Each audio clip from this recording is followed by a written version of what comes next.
আর আমি ডাক্তার মমতাজ চায়ের দোকানদারি বলে গেলাম, যদি একবার এই ঝিনাইদহতে এমপি হতে পারি, মাস্তান রংবাজের গোষ্ঠী রাখবো না, সুদ ঘুষের গোষ্ঠী রাখবো না, শুধু একবার করে দেখান। বেয়াদবি নিয়ে না, ক্ষমা চাই, বেয়াদবি একবার সুযোগ দেন, একবার 54 বছর লাগবে না, একবার।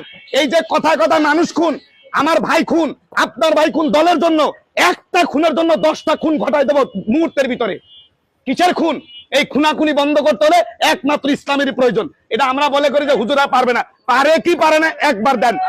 5 বছরের ভিতরে ঝিনাইদহ জেলাকে 5 বছরের ভিতরে ঝিনাইদহ জেলাকে খুন ধর্ষণ শূন্যর কোটায় নিয়ে আসবো, শূন্যর কোটায়। একবার এমপি হলে 5 বছরে শূন্য, 5 বছরের ভিতরে খুন শূন্যর কোটায় আসবে, ধর্ষণ শূন্যর কোটায় আসবে, চাঁদাবাদ শূন্যর কোটায় আসবে, তারপরে কি কয় সন্ত্রাস সংবাদ শূন্যর কোটায় আসবে।